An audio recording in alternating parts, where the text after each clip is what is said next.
How much is a 1974 Roosevelt dime coin actually worth? That's what we're looking at in today's coin video. This is the 1974 Roosevelt dime. This coin here sold for a little over $30 at auction, $33 to be exact. And the reason it sold for that is because it has a mint error. The coin has a partial brockage here on the obverse of the coin. It does have some damage to the coin, which will take away some value.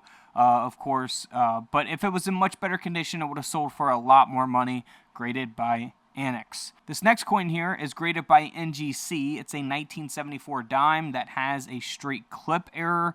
Pretty much speaks for itself. You'll see that clip there on the right side of the coin.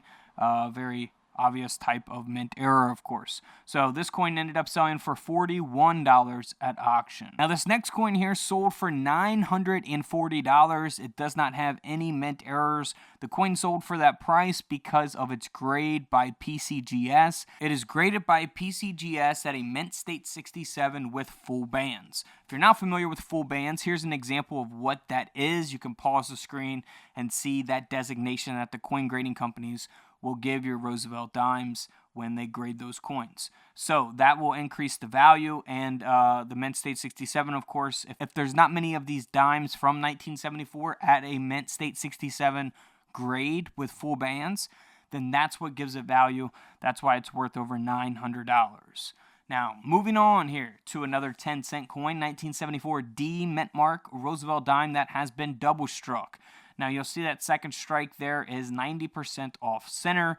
Now, it doesn't have a high grade or anything. The coin only sold for around $20 at auction. Really all depends on when the coin sells and things like that. You know, the demand on something like this. It's just graded at, you know, uncirculated details. So, yeah, damage to the coin, things like that. Not too much value there. But there are double strikes like that that can make a coin extremely valuable. So let's move on here to another 1974 dime. On the reverse, it looks very normal. And you'll see here on the obverse, it looks a little bit different. You can see the design a little bit, but not all the way. And that's because the obverse of the coin here was struck through a capped die. So that will give the coin value, that mint error. The coin graded by NGC ended up selling for $30 at auction. Better than 10 cents. Now here's a 1974 no mint mark. This is similar to the other mint state 67 graded example of the Roosevelt dime that we looked at. The difference is this does not have full bands, and it's not the D mint mark, it's the no mint mark. So this coin ended up selling for $100 at auction, all because of its condition, which is that high grade of a mint state 67. Now here's a 1974 dime that was struck off center. The coin ended up selling for $41 at auction, graded by Annex at an AU 58. Again, off centers, and most of these errors that we're showing you can take place on all kinds of different coins, not just Roosevelt dimes. Actually, these two dimes sold together in a lot, so really about $20 a coin. This coin from 1984 also sold with the 1974 dime, both struck off center. Now, this coin sold by itself for $45. It struck 45% off center, to be exact. Kind of weird that it sold for $45 and being struck 45% off center. That's interesting. So yeah, the coin's graded by Annex at a mint state 60, $45 for that one.